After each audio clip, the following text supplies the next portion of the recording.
And you may get chills here, Bridget. We're sitting at the coffee shop, and right there's the plane and the hangar, waiting for the people to board later. And I looked at the plane and I said to my partner, I said, doesn't it look like it could crack there? Thank you for joining me. I'm Bridget Peoples, and this is my YouTube channel. Today, I have the honor and pleasure to have Dr. Linda Salvin join us. She's a longtime radio host, a psychic radio host, so she's kind of like the pioneer for us. I was one of the originals. Yeah. We started here on K-Big 104 in Los Angeles. We created it in 1994, long before the internet craze. Yeah. And I'm just so thrilled because I'm one of those people like, I remember listening back then as a child going, yeah, I need to do that one day. I did that a lot. That's cool. Thanks. Yeah, so I love it. So what happened that got you started on this path of spirituality and working with angels and things in your near-death experience? I had 3 near-death experiences, and thanks for having me on your show. I am always honored, especially when there's people in a different generation coming up, where I was kind of the pioneer of introducing it. And people thought I was nuts. They still think we're nuts, but a lot of people don't understand it. But I got a bachelor's in health education in 75. In 77, I graduated University of Michigan with a master's in public health epidemiology, which is the big word today with the epidemic, and or the pandemic, or the plandemic, whatever you want to call it. Pandemic, I like that better. And then 4 years out of graduate school, I graduated in epidemiology, and then I was in a plane crash and company business at John Wayne Airport in Irvine. And I was out of town. I was up in San Jose with my partner. I was working for an insurance company, and we were doing ethylene oxide samples at a hospital, which is the chemical used to sterilize uniforms and utensils used in surgery. And somebody opened the autoclave door, and we said, please don't touch. And they did. So we went back to the airport. And you may get chills here, Bridget. We're sitting at the coffee shop, and right there's the plane and the hangar, waiting for the people to board later. And I looked at the plane and I said to my partner, I said, doesn't it look like it could crack there? And he looked, he goes, you're just tired. It's been a long day. Well, an hour and a half later, when we crash landed, the plane cracked in half in the same area that I had the vision, and the landing gear came off, and the engine fell off, and I was taken to Santa Ana Cheston Hospital. Oh my gosh, that is crazy. Yeah, I grew up not far from there. And so I was down there at that time. It's interesting because I can only imagine, because I fly a lot, how fast that plane had to have been coming in without its landing gear. I mean, unbelievable. We were taxiing, there was a lot of traffic, and then I remember going down, and we touched the ground and bounced like you normally do. You bounce. Yep. But this time we bounced, we bounced and kept going up, and then we just, you hear the throttle, you could hear the noise. It didn't stop. So I'm in the second seat, second aisle, and I'm grabbing onto my partner's arm and some stranger's arm, and all I said is that we're going to die. And my whole life went before me from all 27 years, like a piece of film just got cut and went around. Oh my God. So when they say your life flashes before your eyes, it does. It does.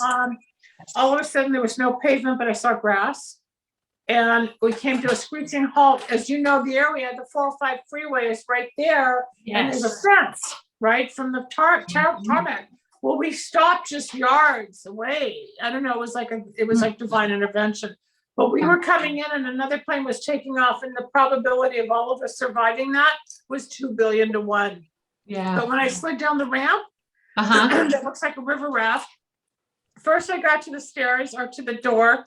The stewardess came running down the aisle. They're not supposed to panic, if everybody did. Oh, absolutely. Everybody off before it flows. It's one thing to go through training, but when it's in reality, it all goes out the window. It goes out the window. So she said, everybody off before it blows. And I got up there, and I was wearing a white winter suit. And I said, where are the stairs? I couldn't find the stairs. And she tapped me on my shoulder. And I went down the chute. But coming down the chute, I had an out-of-body experience. I became a walkout.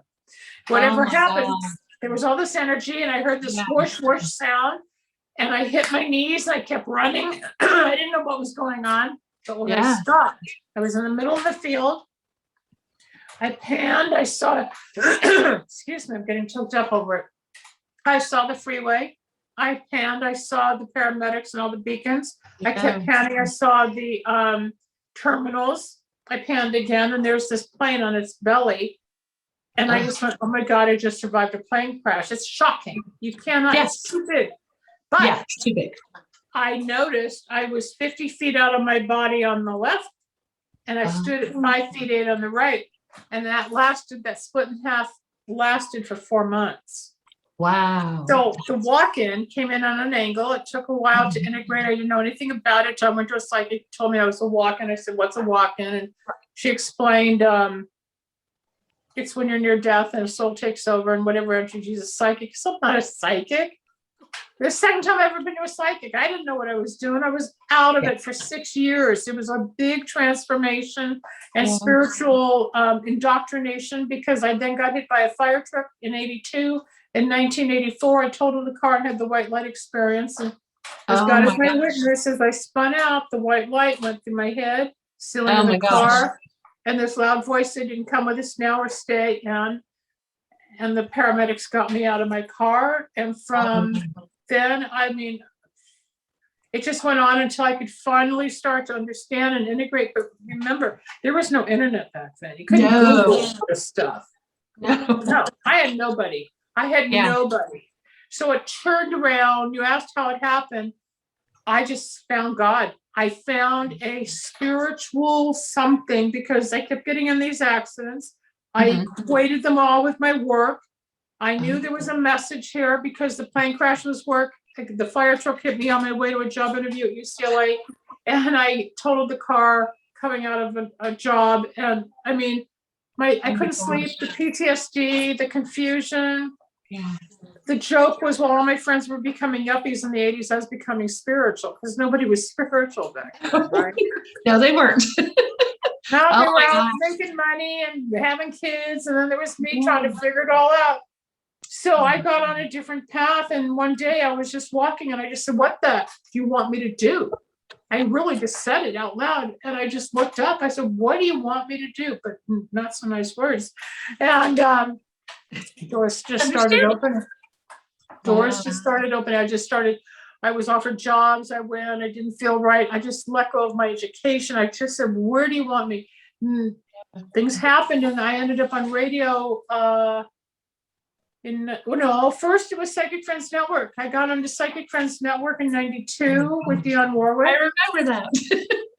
Yeah, you were a kid. I was good. Well, I had a child by then, but yes, I was married. It's probably 92. I had my third child. So I was about 23 then. Oh, well, I was I must have been, I was probably 38, 40, somewhere, 38. Yeah. Were you ever on Oprah back then? Do you remember? No, I was never on Oprah. I did John and Lisa CNN, Hard Copy. People always say, go on Oprah. I never contacted them. No. And they never contact me. It's just all these people who don't really have the gift ended up on all these shows. I'm like, well, how come I'm not? Well, I wasn't pushing, even though I was tagged Oprah of the airwaves by people on the radio, because I was in 400 markets.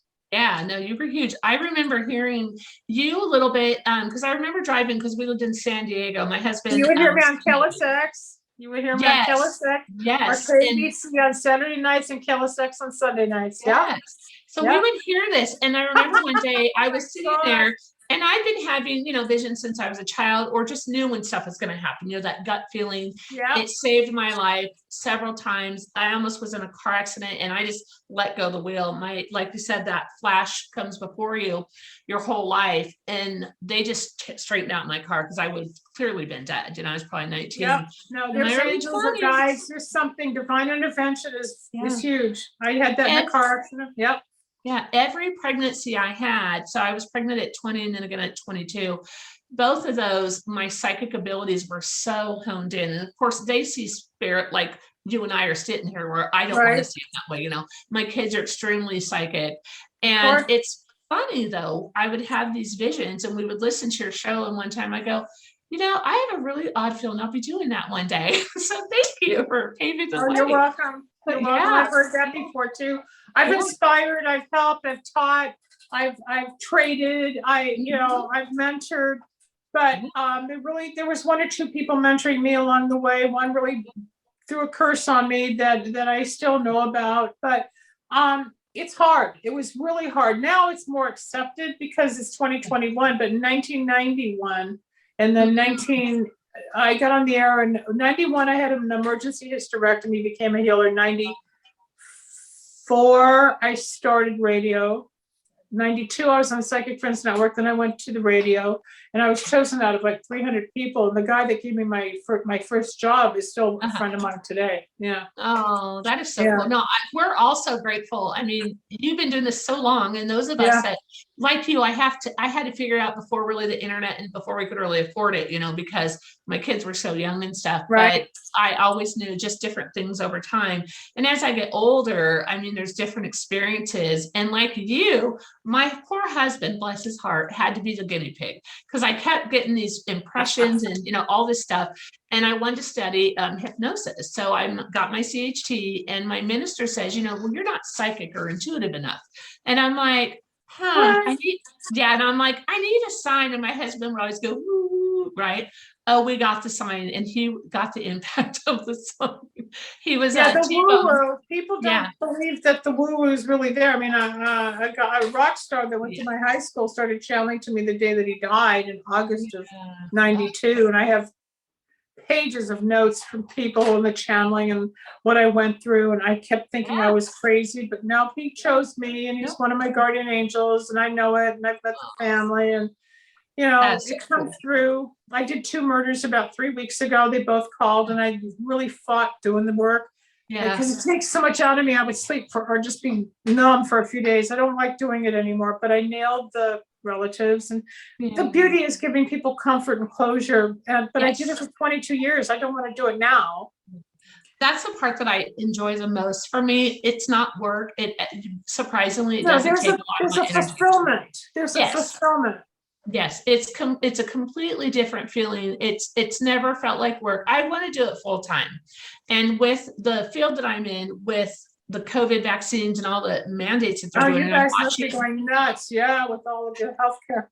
Yes, and I just did the religious exemption. They're probably not going to accept it, so probably in a week or 2, I'll be out of a job. And so Spirit, that day that you reached out, told me, put this on in the NDE group. So I'm like, okay, I just let it come through me. I have some information for you that can help you even if you want the religious exemption. I'm with a company now that makes a product based on your DNA. You swab your cheeks and you get 40, 60 pages on your wellness, everything that you inherited from both parents and all your genes, whatever your inflammatory diseases, blood disease, cardiovascular, lung, pulmonary, I said that, liver, kidneys, everything, even dementia, mood swings, the dopamine is replaced. Everybody's balancing, losing weight, feeling great, sleeping deeper. And if people are interested, they can always call me at my number, go to my website, and I'll tell you about it too, so you can help people. It's brilliant, and it's just DNA, and DNA doesn't lie, but it'll override anything else that your body might be exposed to.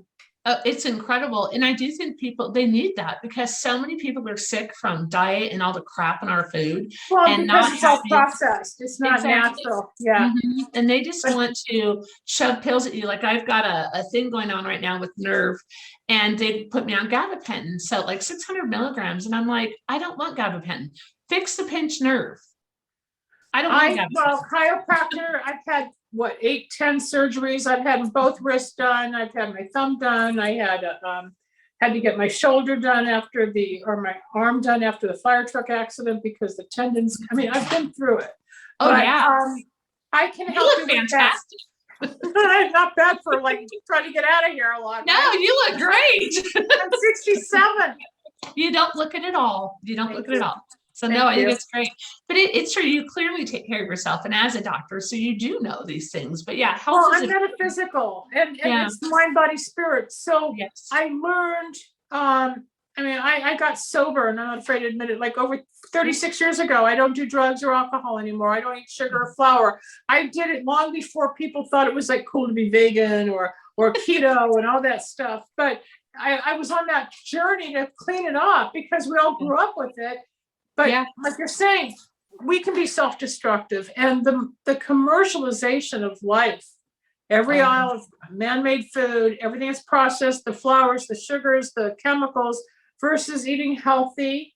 My own experience on this product, I would drink 8-10 cups of iced coffee a day. I love coffee. One day I was making my drink with the DNA stuff on the nutrition, and I thought I better make coffee. I thought, I don't even have a craving. It just stopped. Oh, I knew that. Cravings go away. Yeah. So your body changes and weight comes off. It's just DNA. But I go way beyond, because I can see illness and I can see disease lodged in the cellular structure. So from trauma, abuse, molestation, drug abuse, rape, depression, grief from loss of a loved one, I get into the mind, I get into the liver, kidney, spleen, bladder, breast, penis, vagina, heels, ears, whatever. And I remove the emotion that's negative, holding somebody back. And after a 7-day period, after this 40-minute session, there's a balance and a calm where they've purged the negative. So I help people grow spiritually that way. And that's what's really needed too. In addition to what I do, and like you said, you're not doing regular readings anymore. And that's, no, I am, but I've gone further with the integrative medicine. I like more clinical. I still read to assess and help. But there's more. There's so much more. I do candle magic. I've had the candle line for 25 years. You probably saw the infomercial. I did. I thought it was so cute. When I was like, ooh. Chris Jenner, I dated her a long time ago before Keeping Up with the Kardashians. I had Chris on my show. I remember when I seen the infomercial and I was like, oh my God, I so remember that. Is this a flashback? It was hilarious. I was like, back then I wanted a candle, because I really wanted to develop my spiritual gifts. Even though I didn't know I had them. That's why I asked about Oprah. This is not just a candle. This will change your life. I've had people heal from bleeding, cancer, get jobs, move, get married, get divorced, sell the house, buy the house. It's real candle magic. It's based on Santeria, but then I met a rabbi, a Hasidic rabbi. So I combined Santeria with Kabbalah, and Wicks of Wisdom was born in 1999. Oh my God, it looked amazing. I'm taken back, and my young, immature mind was thinking, oh, I want one of those candles. But no, I agree. It's so much more. And I like the fact that I could call someone like yourself and go, okay, this is what I've got going on. This is what I think I need. Here's like a prescription for your soul, which I coined. So you come to me and you've got issues with your career and you want to make a change. So I say, okay, do good luck power and money and success power. So first we would remove the negativity, blocks, obstacles around the work. And each candle set has 3 candles with 4 bottles of essential oils, each half-ounce bottles. And then some powders, and then there's this paper, and then I dictate the words that go in the petition. In Kabbalah, the candle represents the soul of man, and the wick, when lit, is the flame, which is light, which is God. Yeah. Oh my God. So you're feeding God the petition, and the magic happens. See, I was looking at it, I was like, I love it. I do a manifesting Mondays on my Facebook Live. So because I love manifesting, and I always we should do something like that and put out the candles. I'll send you a set so you can. I just thought it was incredible, and and I told very different. It's very different, yes. And I didn't even realize I was doing it till a couple of years ago. I was at church one night, go to a spiritualistic church. They've had to close, sadly, with COVID, but she was talking about manifesting. I'm sitting there going, oh my God, I manifested all this stuff and didn't even know it, for all these years. So now I teach others. It's the lingo. I mean, you're always creating abundance, whatever. I don't use any of the slogans like that. I just know that, okay, candle magic, do this, and let God happen. I don't even get into the jargon because it's bigger. Everybody's absolutely. pocketed. Everybody's in a certain area with the new age or the manifestation or, your law of attraction. I don't even label it. I think the reason, I agree. I think the reason for so many people that they understand it at that level, at least the people I'm talking to now. Well, it's a way to start. Absolutely. Yes, it's a way to start it. And I tell people all the time, I'm financially abundant. Money comes to me easily and effortlessly. And then I'll get a call. One of my bosses, oh, by the way, you're in a contest. You got $1,000 bonus. I'm like, sweet. So that's why effortlessly, and I always put it out there. And other people are like, well, you with your job, you make really good money, but what do you do all day? And I'm like, whatever.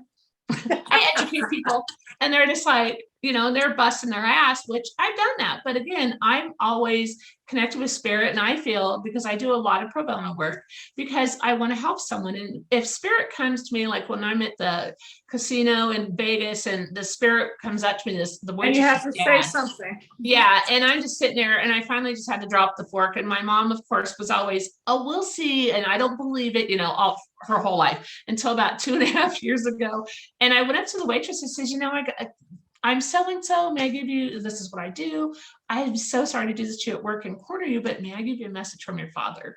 And she's like, and I normally don't do that, but he would not leave me alone, this man. Yeah, I get that, which is why a couple of people a few weeks ago, they really had these two people that I didn't realize they had been murdered, but I let them in and I took it in and I explained it all. And I blow people's minds like you do. It's like, how do you know that? It's like, I just do. It's like, I booked an appointment the other day, and the girl was talking about her uncle that had been murdered in one of the big publicized shootings in the country. And I said, oh, is this on your mom's side, your dad, your uncle from your mom's brother? She freaked out that I knew it was the mother, not the father's side. And, well, how do you know that? I said, well, you're talking to a psychic. I'm not your friend. I just my work. Exactly. It's like, it just comes through. We can't help it. Yeah. Right. So I gave her a bunch of information, and then my mom goes, oh, I don't believe it. And my husband looked at me and he goes, go ahead, because he already knew, because I'm like, I just had to drop the fork. I was done, So then my mom goes, oh, I don't believe it. And I said, okay. So I waved her over. I said, I'm so sorry to put you on the spot. Would you be kind enough and share with my family what I told you? And she was from Jamaica, beautiful accent. And she's just like in shock because, from her beliefs from Jamaica, so this woman tells my mom, and my mom's like, oh, they're real spiritual. I've been to Jamaica. And the lady told my mom, and she goes, she knew about the grandbaby and she knew everything. And then I started getting chest pains. I said, who just had the heart attack like last couple of days? Well, that was my husband. We were in the emergency room all last night. Oh my God. Okay. I said, would you please give him a message from your brother? And that tripped her out, because I never mentioned the brother earlier, because he stepped forward and I said, your brother told me to tell you, let your husband know that he needs to listen, or he will be joining your brother. And she's just like I had a dream of my mom 3 days ago. And then that was the day my dad fell. And my mom has been gone 12.5 years, and I don't dream about her that often, but she and my sister appeared. Then my dad fell, and as of yesterday, he had hip surgery at the age of 92. I spent the night at the hospital just last night, so I'm kind of like on adrenaline right now. But I needed to do it for him. I just needed to be there, even though he's, where he's at in life. But he taught me life, so I give back. And my father and his girlfriend was there, and then the nurses and all this stuff. But he had his hip replaced, and they got him walking today, but 92, he's still going, Yeah, no, I love it. And I love the fact that you just said girlfriend. It's like, oh, they've been together 12 years, so he can't be alone. They've been together 12 years. That's a man for you. Some men are just that way.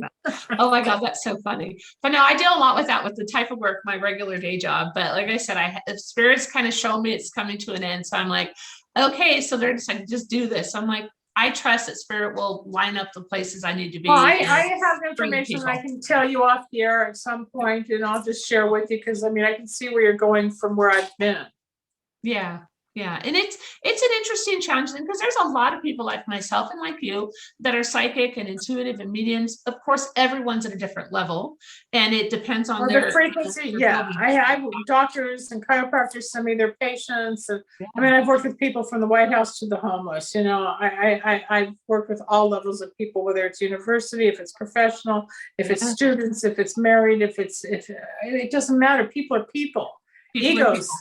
The egos, the careers, we're all different, but when it comes right down to it, it's all spirit and it's love, and it's trying to just stay on path with all this conflict and craziness, and how are we going to get through this, and are you going to die, and are we going to be, is what's going on with the country and the world, and that's a whole nother show. I don't want you to get right? I don't want to talk about it. We'll just stay with God, but there's more than meets the eye. Yeah, absolutely. And I love the fact that just being able to see those different levels and having a the out of body experience. What was that like? What did you see? Scary, because I didn't understand it the first time when I was in the plane crash and I had that Cyclops thing where I was 50 feet out for 4 months and 5 feet 8 over here and seeing things and trying to integrate. It was, nobody believed me. I kept saying I'm split in half. I told my sister I'm split in half. Nobody understood what I meant, but literally the energy, I was split in half. And for a while, I didn't know what to do. When I met that psychic who I went to 30 days after the plane crash, a friend sent me to the psychic. She says, "Oh, you're a walk." And I said, "What's that?" And she told me to read Ruth Montgomery's book, Strangers Among Us, which I did. And that became like my daily Bible for months until I could figure it all out. And then I just kept going on this path from past life regression and spiritual workshops, a few trying to answer questions, but it didn't really help me. So I stopped going to be looking. I stopped looking. I stopped going to the events because I didn't get it. Right. And then when I stopped, I got it. Yeah. It just happened. And I started accepting it, but it took me 12 years of running from it before I really embraced it. I think a lot of people do. When I stopped running, I was scared. Who knew me? Psychic? Come on. No. Not back then. No, it is scary. Even now, it feels like I come out of the closet, and I remember telling my husband, he says, "I gotta think I'm a psychic." And he just laughed, at first. And I I'm don't like, understand "No, really." And I was afraid to tell him because we were in our like 32 at the time. I call Christ conscious age 33. So as my kids hit that 33 mark, I do see that change, a flip of the switch, Right. But I kind of laughed. I told my husband, I says, this is what I'm feeling. And so when that sign came that day, it was horrific. It was a bad accident, but I had seen it for 11 days. And that finally, it proved to me that, yes, I am psychic, and it proved But that wasn't the accident I was in, right? No. This was my husband's accident that I predicted for 11 days. Okay. I felt it for 11 days. And the last 2 weeks, it's been getting closer. I'm feeling another impact like that, but I know it's not an accident. It's something going on around us. Well, it's like I picked up my mom, or I'll be standing in the kitchen, for example, and all of a sudden I feel like I'm waving and there's an earthquake. Yes. Yeah. I predict earthquakes because I didn't study geography. Well, I got kicked out of geography class, but so I'm like, okay, there's like this bullet train. I'll tell my mom. And then the tsunami in Indonesia, I predicted that. In Japan. Yeah, the Japan earthquakes. The ones that we even have here, I predicted a few of those as well. We just had one in Alaska about 2 or 3 months ago, a really big one. And I was live and I said, we're going to have a really massive earthquake. I said, but it's not here. It goes in the Pacific Northwest, but it's not here, like in our area. And then the next morning it was like an 8. There was. Yeah. And everybody's like, I don't want to do the geographical or worldwide stuff. I understand what's going on with the pandemic and what's going on behind the scenes. It's more. I mean, it's more.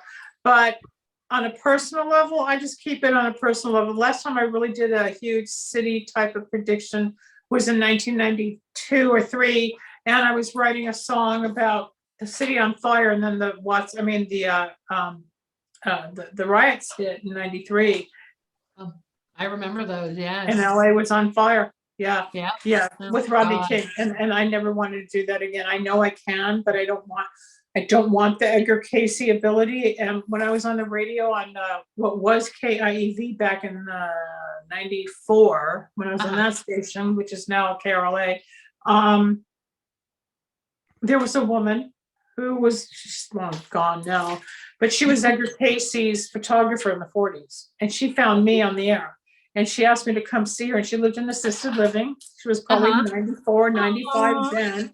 I still have this big envelope of all her stuff of what she had collected. And she gave me a picture she took of Edgar Casey, his wife, and their son in the 40s. And she said, my ability is like Edgar's.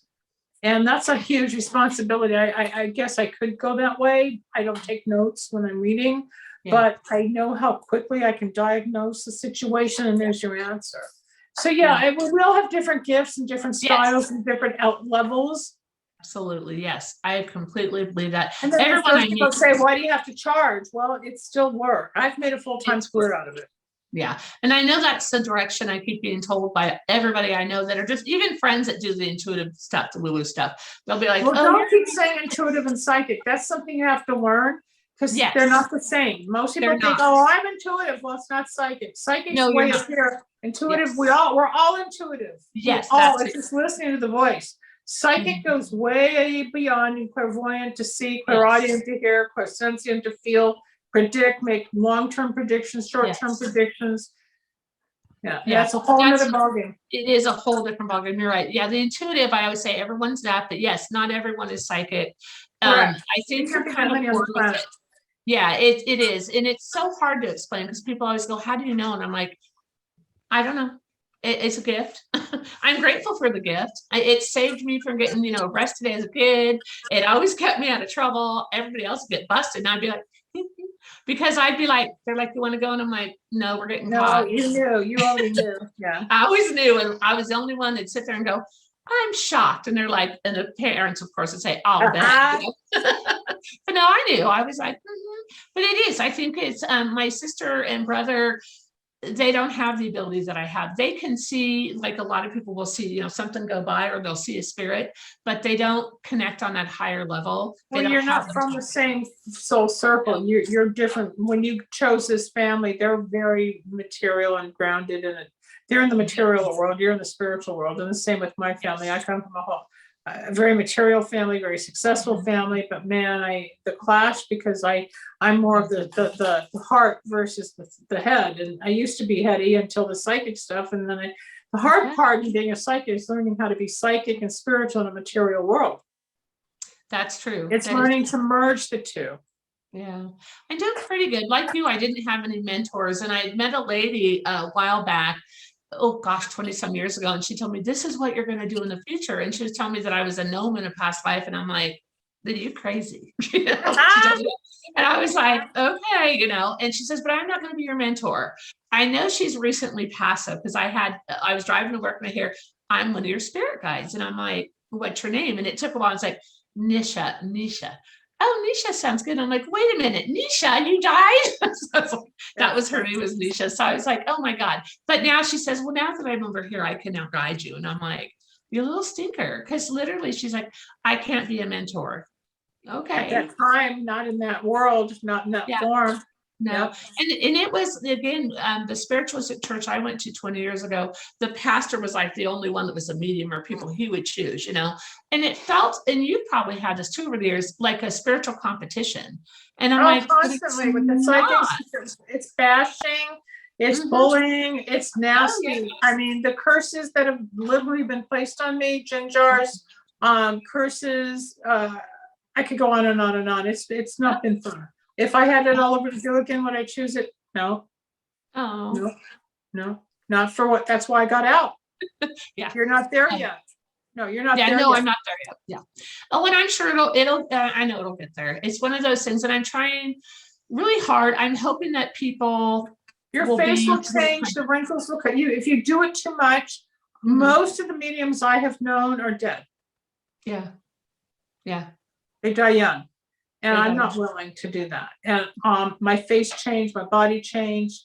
When I got out, I started becoming younger looking again. It really drains. I did it for 22 years. That's a long time, yes. That's just being a medium. That's not just the psychic and the radio and the healing and the candles. That was just that portion. But I had to stop. It was killing me while I was helping the people with the dead.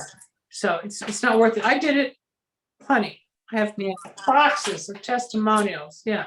It's very gratifying. I just found a letter the other day from 1998, somebody whose friend I channeled. I remember getting really sick because I pick up the entity's problems, and I was throwing up before the reading. And I said, you know what, Lois, I don't know if I can do this. I've been throwing up. She goes, oh, my friend died of stomach cancer. Another one, I couldn't sleep for 3 days. And I said, oh my God, I haven't slept. I'm so tired. Oh, my husband had sleep apnea. Or another one, I had a headache. Oh, my friend had a brain aneurysm. And so I'm always picking it up. Yeah. Is there a way to guard against that? Because I know I'm picking that up now with people. It's not as easy as it is, as you think. And it's not as long lasting as one would want. That's been my experience. No matter how much I would tune it down, I have learned through 40 years to compartmentalize it. And to kind of control it, whereas when it was new, I couldn't control it. I didn't even know about it. Yeah. You were so wide open. Very. Absolutely. Now Yeah. I'm not. Now I'm a lot more cautious. People want to like, it's like being a scarecrow. Everybody wants a piece of straw. I just can't keep giving. I mean, I Right. give all the time, but not like I did. No, and I understand that. I get that a lot of people that, because it is energy, it is work. We still have to take our time and our energy to do this. And it's amazing how many people will try to call, oh, guess what? Or, those guessers, they're the ones that irritate me the most. They want to play something psychic and they want to test you and all that. Yep. I remember after, oh God, for years, I like the bumper cars at the down at the pier. I felt like I had a direct connection to God, and I was with one of those rods on the electrical beam, just being bumped around. Okay, what do you want to say next? Where are we going? My goodness, Because I'm so connected to spirit. When I was in college, the definition of health is the state of mental, physical, emotional, and spiritual well-being, and not merely the absence of disease. Okay. But when I was in the plane crash, there's a plane going over right now. As I say it, I can hear it. It's kind of like divine intervention. Here we are. Here we are. Yeah. As a reminder, the health industry doesn't really focus on the spiritual side. But when I started bringing in the God, self, the spirit, past lives, this life, integration, sensuality, sexuality, just like with the trans community, I don't care what people are, but I believe the spirit, maybe a female spirit entered a male body, maybe a male spirit entered the female body, and the confusion until they decide which way they want to go. It's just being human in this body, which is the temple to the soul. Yes. And I try to remind people, like when I hear people make some of those comments, because I meet so many different people of just all walks of life. And I just say, they're in this body. This is the body that they came in for this experience and to awaken everybody else and for us to understand and not really judge. And but that's society doesn't allow yet. Society still has its conditions and rules. And that's why people seek out the spiritual people. And I do a lot of shows. I have just built a new radio station here, so I'm going to be going on live soon after being off for about 10 years. Yeah, because I was on broadcast radio, and then I did internet for a while, but that came down, and I just finished my new studio. I just bought a new microphone, and I'm upgrading, so I should be launching probably in another month or less. And I'll have you on. It'll be fun. Yeah, I took some time off. I'm learning to do this. I have a friend of mine that does all kinds of music and sets stuff up. Does DJ weddings and all kinds. And so I told him, I need your help. And of course, he doesn't believe in these kinds of things, And I saw him today. He goes, I promise I'll come over and help hook up your mic and get your stuff. I'm like, because I don't know how to do a podcast or how to do this or this. And so I'm like, I'm just going to have to figure it out. And my daughter, bless her heart, she's amazing at all this stuff. The kids know. Yeah, the kids know. Well, her and her husband, he was disabled for 8 years. His hands quit working. And I recently did a past life with Rob Schwartz. And in that past life, I had a sword in my hand, and there's my poor son-in-law without his hands. And I'm like, and in this lifetime. We've all gone through this before. I call it the soul circle. You and I have known each other in past lives, and here we are again. We don't know what it is. Yeah. Either you connect or you don't. Either you draw or you don't. Or you have eras, 5 years, 10 years, 20 years, where you're best friends, that it goes away. You never know which time frame. You've got soulmates, soul circles, who's in the circle. Some travel through life with you forever, and some just come and go immediately. It's just part of it. And that's the beauty of it. And I tell my children that too. And a lot of people, I say, people are only in your life for a period of time for a reason. We have learning and understanding. Yep. And we have this, that we have to understand it. And just like I love my stepdaughter, P says she can't be in our life at this point. And that's okay. It's been difficult for me, even though, because of our past life connection. But I also know that God took her out at this point so I could continue and do what I need to do. And I know that, and I've been told that by others, where I'm like, okay. So again, it's a season. She was around her dad and I for about 10 years. She's like 34 now. But again, in and out of our lives the whole time. And it's finally where they're saying done. And I'm like, okay, I need Wicks of Wisdom to cut that cord and bury it. But I know we're not done. That's not what the candles do. No, I know. No, I know. Because you just said that's what Jane Wicks of Wisdom is for. No, people think they know what Wicks of Wisdom is. And I take it very seriously. I take it very seriously. I've dedicated my life to this thing. And we're going back I'm doing some new marketing, but no, wicks of wisdom will change your life. There's real spirits in the oils. It's not just, we can bind, yes, but I don't do binding. There's 3 candles. There's oils, herbs, powders, petition. It takes about 15 days to do the 3. And if people want to really see what it's about, then go to lindasalvin.com, read the testimonies. I don't pack anything in there but what people send me. It's all real. But I mean, I had a girl that was homeless and ended up with the Academy Award. Oh, that's beautiful. That is awesome. I mean, I've had people find their soulmates, get married. I did the wedding because I'm a minister.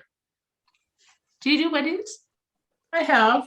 Oh, that's awesome too. You've got so much amazing background. I did a lot of it. Yeah. Doesn't mean I'm doing it now.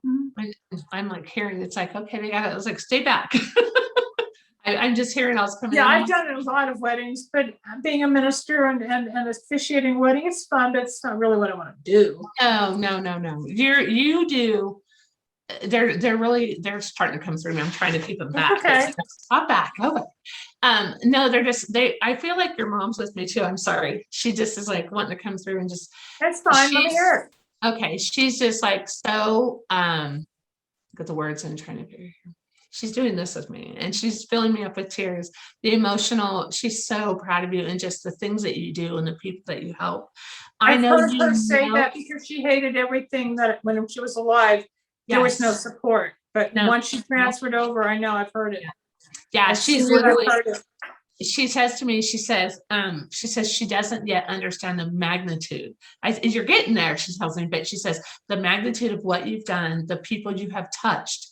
And I think the candle comment was like her. And I was like, okay, she's understanding that more, she says. And she says, I will understand it too. And I'm like, okay, thank you. She's, and your sister stands with her as well. Oh my aunt died 3 years before my mom. Did she? Okay. Cause she's just like, they're both such bright. I have to close my eyes for a second because they're so bright. Their energy is just incredible. I feel like, just this wave of heat comes over me, but not, I don't even know how to describe it.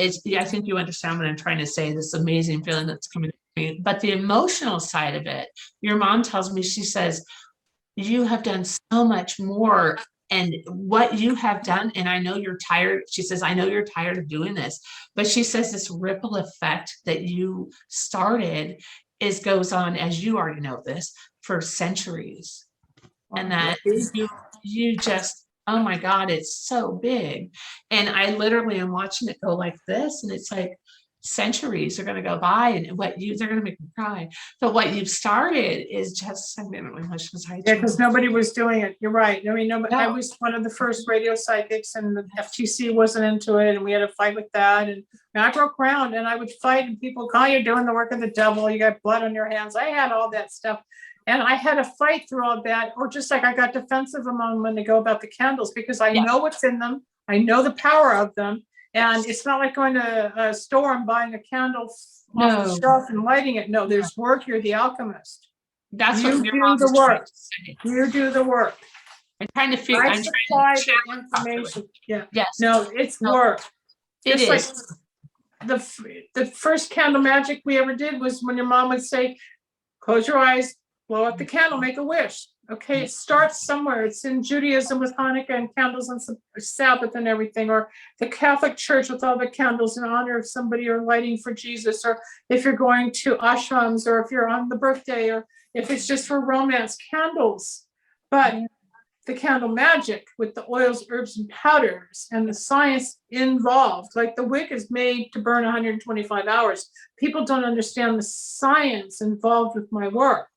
And how it all comes together to create the effect, which is intense. People's lives change, careers change, love life changes, money changes, luck, curses, bad luck, health, legal. There's on my website from last year, I kept a girl out of a 30-year prison sentence. Even her attorney couldn't believe it, but we did the work. I did her candles for a year. I'll burn them for people. They pay me different than me shipping, but yeah, it's on the website. What your mom is sharing. What your mom is sharing about the candles, and again, I think I didn't mean to offend you, so I apologize. No, it's not really offensive. It's just I take it defensively because I work so hard. Absolutely. Your mom is telling me about the candles. She said that your candles, they're going to grow even more. The candles, as we evolve and more people are Well, enlightened like I and said, build it's a our different, gifts. I'm starting something new with them again after the infomercial Okay, yeah. with Chris Jenner in 06 to 09, which the show I brought it, my mom died. What happened was in February of 09, CBS went off the air. 3 weeks later, my mom died. And 4 months, 5 months later, I took the infomercial off. Couldn't handle it. And my friend who was working for me said, but there's this thing called YouTube. You should get on YouTube. And that was like 12 years ago. And I'm like, what's that? Now I'm not even interested in something new. Now it's like, okay, I missed that. Now we do it. But it was just at that time, it was all falling apart and it was all transition. And what am I going to do? And the grief and loss of my mother's my best friend. But the beauty of it, like I'm really into butterflies. And on my website, you see butterflies. And can I recite the poem I used to put on my show all the time? Absolutely. Because this is how I teach God. I'm going to paraphrase the poem, but it's a Sanskrit poem. And it says, God, are you real? Child whispered, God, speak to me. And a meadowlark sang, but the child did not hear. So the child said, God, speak to me. And a star shone brightly, but the child did not see. So the child said, God, speak to me. And the thunder rolled across the sky, but the child did not listen. So the child said, God, show me a miracle. And the child was born, but the child did not know. So the child said, touch me, God, show me a real. Whereupon God reached down and touched the child, but the child brushed the butterfly away and walked away unknowingly.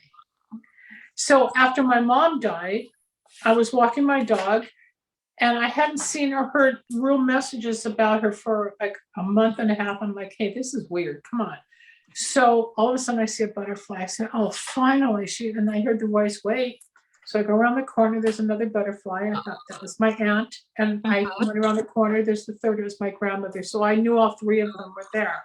When my aunt died in February of 06, March of 06, the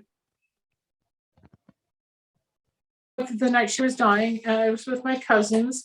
And I went home for a little while to get some sleep. And then I got the phone call she had passed. And before she died, we were on her bed. And we're saying, give us a sign when you're gone. And so she said pine cones, because I love pine cones. So when I went back, and I was driving an Infinity at the time, and I have this little Infinity insignia from my keychain from back then. And I got to the door, and all of a sudden my keys fell apart. They had never fallen apart before. And what did I pick up?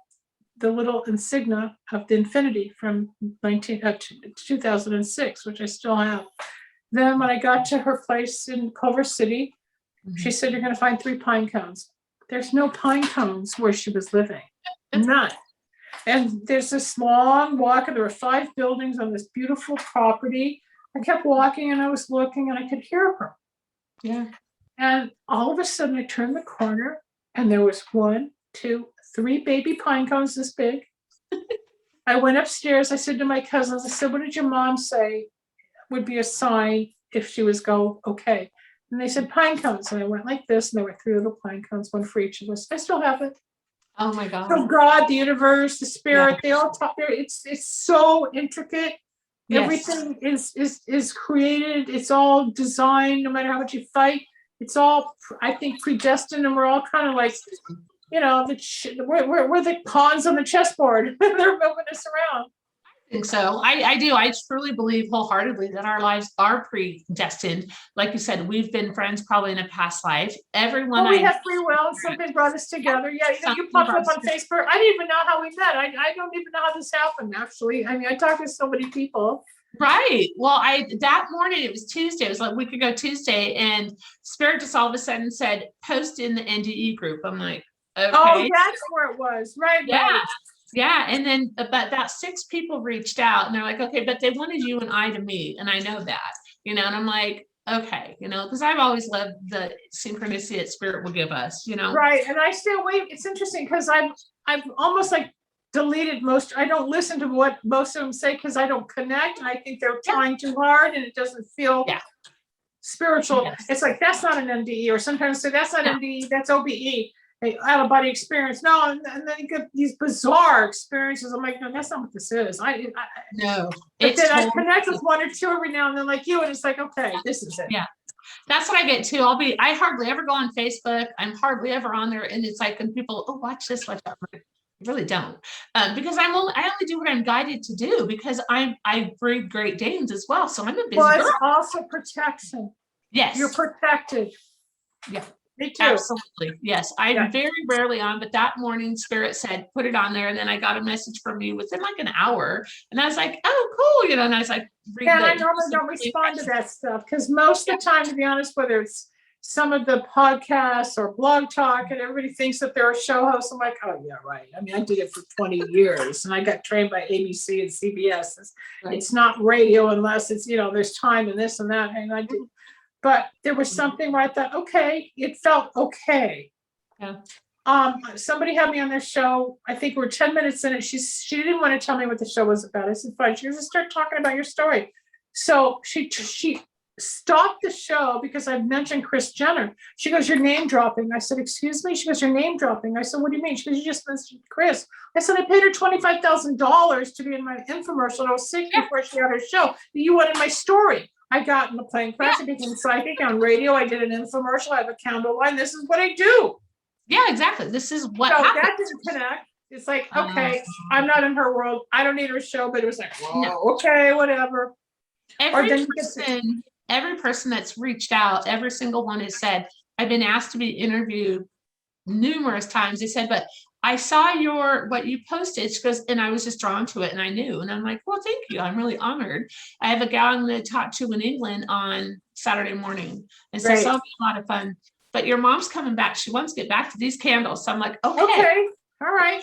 So your mom told me to tell you, you will be designing a candle that will protect people, like what we were talking about, or kind of binds or separates that person. And I know you do it. She says she's there's a whole new line. There's a whole where we yeah, it's in the works. It'll be out next year. Yeah. Okay, because that's what she's like, because she's trying to go, I offended her. It's like, it's okay. Well, I'll explain for you. No problem. But that's what she's saying, that you still have what you're doing is going to also have this ripple effect for centuries because you're teaching a lost art, but not really teaching it. You're doing it. And at some point, yes, you will teach it before you pass because it will help open up other people's. Well, it's all part of me getting back on the air with my studio and doing StreamYard and Facebook. Mm-hmm. Yeah, it's getting back out there with the message after 35 years of doing it. Yeah. Now, do you actually write and design each candle, or do you get with each one? I was trained in formulas. Okay. I was trained. And the way that it happened was I had gone to, I was dating some guy back in the 90s and I wanted him to open up. And like everybody, right? Right. I went to this one quote friend who had a candle line. I did her candles, nothing happened. I went to a store in LA, everybody goes to, nothing happened. One of my clients came, she goes, we were talking and what she does. And she goes, oh, you just got to talk to Michael. So I said, who's Michael? So I called Michael in downtown LA and he said, well, come on down. Yeah, I can help you. He gave me the formula and this emoting human being appeared in my life that had been a little quiet for a few years. He got so verbal, I wanted him to shut up. So I called Michael back. I said, hey, these work. He goes, of course they work. Well, he's a Santeria priest, but he grew up from Cuba and the whole thing and how he learned. So he said, why don't you come back and I'll teach you? So I said, why will you teach me? And he said, well, you're on radio. You're going to help a lot of people, but you're going to buy from me. So here I am 24 years later. I'm still with friends and I'm still his client, his customer. But he trained me. And then I took the different types of oils, created new formulas, and out came Wicks of Wisdom. I don't tell people what the oils are because you can go to the store if you know the right formula to create the effect, but nobody knows mine. And people say, oh, I burn candles, I've done this. And then they come back, so yours really work. I mean, yeah, they do. It's very different. Absolutely. Because it's like you said, the Chinese medicine, the oils, the herbs, you have to understand their exactly. It's way beyond. I can't even talk about it because I don't even have the right wording. No, the alchemy behind it is so intense. Yeah. And a lot of it wrapped up when I knew this rabbi who's now deceased, and I put the Kabbalah with it along with the Santeria. But what I did really was I removed the occult. Yeah. Because in today's day and age, now kids on TikTok are the biggest psychics, and people call me, well, I got this reading on TikTok, and I'm like, oh my God. No, no, no, no, no, no. Oh, I read cards. Of course you do. Oh, I'm a psychic. Of course you are. You know, I've heard it all. I can feel it. I can rip them apart. I know, but we're nice. We have to be nice to some people. Not always. I know, no, not always, no. But there Nope. is some, I interviewed, you're gonna laugh. So there's these ladies that I know that kind of do the work I do. But they're on the California Psychics, they work for them. Well, of course, every time I interviewed with them, they never hire me because I tell them the truth. They don't want that. Yeah, no, they don't want the truth. No, I'm no. on Keen. I work Keen. You can find me at Linda's Spirit on Keen. I've been there since they started 20 years ago, between radio and privates and all the shows I've done. But yeah, all the testimonies, and I've been told even, oh, we gave a shout out during the questionnaire, you're one of the best, because I do tell the truth. And then you know, you don't know if you're going to get a 1-star or 5-star because you do. No, he doesn't love you. No, he's not coming back. They don't want to hear it. I know. They don't want to hear it. No, but California Psychics, that's what they want to give. And so then I did a forum reading. There was myself and 2 other mediums at church, and a lot of people came. And each one of us, of course, picked up something different. And they're kind of telling me what they want to hear. And I'm like, okay, I got this person, you know, and we all have something different. They're like, well, how are you guys all giving us different information? I said, well, we all have different filters, different experiences, and how we have to perceive the information. So yeah, and it comes down to how we've lived our lives. Like you growing up, I don't know if you grew up in Southern Cal, but I did. I did. I'm born and raised in Sherman Oaks. Okay, so Huntington Beach area in West Garden Grove and Orange County, you know, and how much of a snob I was as a child, you know, but I was raised and taught to be a snob. And of course I married like the most mellow guy that wears, you know, still wears his jeans, his Nikes, and a t-shirt, you know what I mean? And I'm like up here, he grounds me every day. It's why 33 years later, we're still married, you know, but we're so polar different. We really are. And when I met him, I was like, where'd you park your horse? You know, we did not get along. And he's like, you're just a snooty little beat, you know? And I'm like, that's okay. Because I was really snooty. If you didn't have a BMW or Porsche, I'd be like, and of course I married a guy with a Mustang, but he was more fun. It's so funny. That's funny. You got to have a sense of humor. You do. And I think that, you know, over time, he definitely helps ground me, but he knows the work that I want to do. He never, ever tries to hinder or stop it. He'll set up my computers. He'll set up everything I need. Of course, because of the work that he does, I use my maiden name for my work because of that, and just what my kids do for work. But yeah, he's just been really good. And a lot of people are like, well, how do you just do it? Doesn't it bother your husband? I said, well, he doesn't understand it. He gets it. He knows what I do. And he loves you. Yeah, exactly. And he knows it's creepy accurate, but he doesn't even try to guess or even figure it out. It's just, I have a few guys in my life like that. One in particular that it's like we talk about it, but we're both doctors in our own way. But it works because we're so opposite. Yes, and that's exciting too. It's so hard to find a doctor like you. It really is. Every doctor. I'm metaphysical. I'm clinical, but I'm also spiritual. And people go, metaphysics. Well, Dr. Carl Jung, who studied under Freud, was the first metaphysical real doctor, besides Aristotle, back in the old days of philosophy and understanding the universal messages and synchronicity. But it was Dr. Carl Jung who really put together metaphysics, because metaphysics is just a combination of spirituality or theology with psychology. And I have that diagnostic ability. People come to me and I pick apart, their kids, their feelings, their anger towards their husband, their job, or whatever. And then comes the reading and the path, you know, as opposed to, you're going to meet a guy at the vegetable stand on Tuesday. That's not what I do. No. People want to know, is this the guy I'm going to marry? And if I don't see it in 3 months, I say, I don't know. I will tell them I don't know, and I'm not 100% accurate. And I'm, oh my God, what kind of psychic are you? And then, or people say, you said something I never believed you, and 6 months later it happened. And then they come to apologize. I should have believed you. Oh yeah, I get that a lot too. We should have listened. It's like, it takes time to unfold. It's not immediate. It's not the next day. No, and some things do. I had a reading a couple of weeks back, and the lady, she was so closed off. She was terrified to get the reading to begin with, you know. And I kept seeing her son holding a baby. I said, your son's holding a baby. He was a daughter. No, so I go, well, he's holding a baby, and this baby belongs to somebody in your family. I said, just get her pregnant. No, I said, this baby's been gone a long time. I said, did your Oh. husband lose a child, or did you guys lose a child, or somebody, he lose one in the family? No, the very end, she goes, well, my husband did have a baby sister that lived 6 hours. Hello, or like- sometimes I'll pick up abortion, I'll pick up Yeah. miscarriage, I'll see the other child that didn't quite get here, but they're the guardians, yeah. Yeah, and he wanted to How did you know basically- that? Well, I'm a psychic. Right, and his reasons he brought up this baby and showed me the baby was because nobody knew that, you know, and he was trying to give his mom a validation, you know, for her to go and snap out of whatever this was, and took her to the very end, and even then she still didn't get it. And I'm just like, well, that was a waste of my time, you know. And it's one of those things that's kind of like, prove it to me. Well, I'm giving you all this validation, and you're like, no. I love those ones. Those are my favorite, you know. And I just go, why'd you call?